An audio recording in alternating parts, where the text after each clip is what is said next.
This talk is about obedience, not the good kind. Our industry's biggest problem isn't bad actors or inflation. It's good contractors following bad rules. 10 and 10 has become the gospel of adjusters, but it's not written in any policy, statute, or Xactware document. It's the price of obedience, and it's bankrupting the people who do the real work. We're living through a quiet crisis.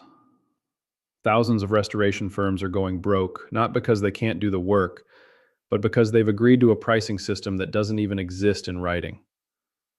It's all informal expectation.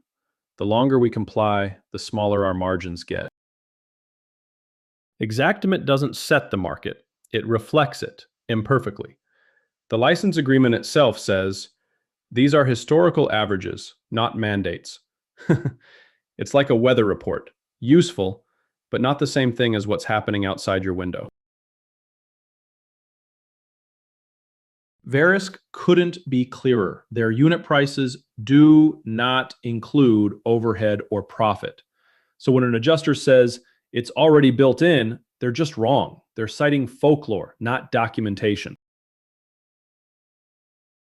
If your overhead is 36% and you're adding 10%, you're losing money.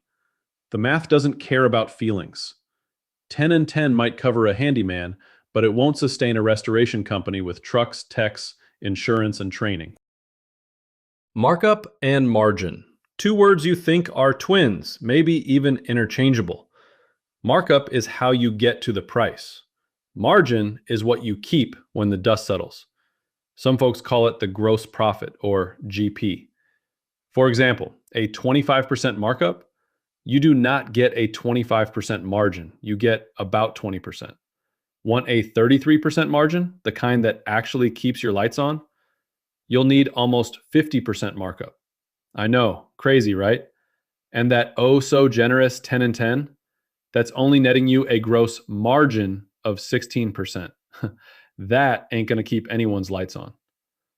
Bottom line, markup gets you to the dance. Margin lets you buy the shoes and go home.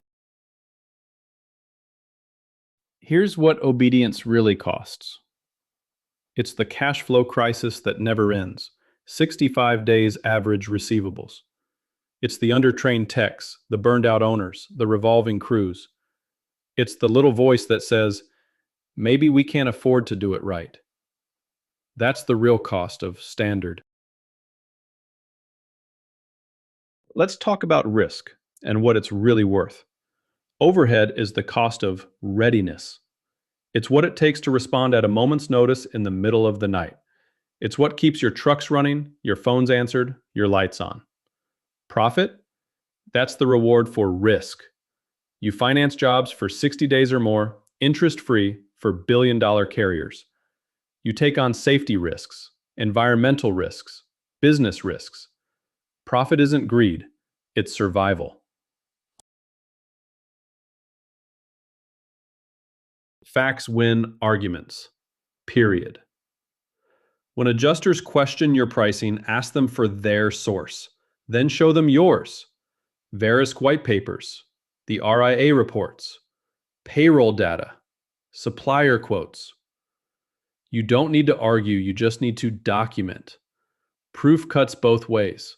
And once you know your numbers, you stop playing defense. The cure for obedience isn't defiance, it's discipline. Step 1. Build your own indexed price list. Step 2. Apply markups that hit your 33 to 35% gross margin. Step 3. Train your team to understand and defend your pricing. Step 4.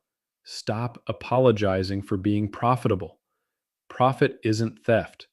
It's proof you're running a real business. Freedom costs more upfront, but staying small, that costs everything. You can't build freedom on someone else's spreadsheet. You can't grow if you're still chasing standard. The price of obedience is steep, but the reward for independence is worth the costs. Choose freedom. Are you ready?